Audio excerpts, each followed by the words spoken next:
আসসালামু আলাইকুম এভরন। পাকা আম শেষ হয়ে যাওয়ার আগে বাসায় একবার হলো এই ম্যাঙ্গো মিল্কশেকটা অবশ্যই বানিয়ে নেবেন। এখন যে পরিমাণ গরম পড়েছে, এই প্রচণ্ড গরমে যদি ম্যাঙ্গো মিল্কশেকটা বানিয়ে খান, আপনার মন প্রাণ কলিজা সব কিছু ঠান্ডা হয়ে যাবে। ম্যাঙ্গো মিল্কশেক তৈরি করার জন্য আমি এখানে 2টা পাকা আম নিয়েছি। আমগুলোকে আগে ধুয়ে পরিষ্কার করে নিয়েছি। এখন আমগুলোকে কেটে নিচ্ছি। এখানে এমন কোনো আম নিতে হবে যেই আমে আঁশ থাকবে না। যদি আমের মধ্যে আঁশ থাকে সেই ক্ষেত্রে ব্লেন্ডারে ব্লেন্ড করে ছেঁকে নিতে হবে, তারপর ব্যবহার করতে হবে। তাই চেষ্টা করবেন আঁশবিহীন আম ব্যবহার করতে।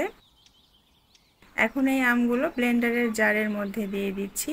যদি আমটা কম মিষ্টি হয় সেই ক্ষেত্রে চিনির পরিমাণটা একটু বেশি লাগবে, আর যদি আমটা একটু বেশি মিষ্টি হয় সেই ক্ষেত্রে চিনির পরিমাণটা কম দিতে হবে। আমি 4 টেবিল চামচ চিনি ব্যবহার করেছি। আপনারা কেমন মিষ্টি খেতে পছন্দ করেন সেটা অনুযায়ী চিনিটা ব্যবহার করবেন। এবার ম্যাঙ্গো আইসক্রিম দিয়ে দিচ্ছি। ম্যাঙ্গো আইসক্রিমের পরিবর্তে ভ্যানিলা আইসক্রিমটাও ব্যবহার করতে পারবেন। তবে ম্যাঙ্গো মিল্কশেক তৈরি করার ক্ষেত্রে ম্যাঙ্গো আইসক্রিম ব্যবহার করলে ম্যাঙ্গোর ফ্লেভারটা কিন্তু অনেক বেশি স্ট্রং হয় এবং খেতেও ভালো লাগে। দুধ দিয়ে দিচ্ছি 1 কাপ। দুধটা আমি আগে থেকে জাল করে ফ্রিজে রেখে ঠান্ডা করে নিয়েছি। এখন সব কিছু একসঙ্গে খুব ভালোভাবে ব্লেন্ড করে নেব। এখানে তরল ঠান্ডা দুধের পরিবর্তে দুধটাকে জাল করে বরফ করে নিয়ে সেটাও ব্যবহার করতে পারেন।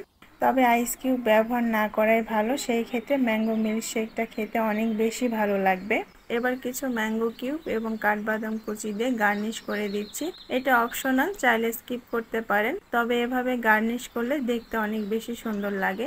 আজ তাহলে এখানেই বিদায় নিচ্ছি। শীঘ্রই ফিরবো নতুন কোনো রান্নার রেসিপি নিয়ে। সেই পর্যন্ত লাইক, কমেন্ট এবং সাবস্ক্রাইব করে রেসিপি বাই আনাবিয়ার সঙ্গেই থাকবেন।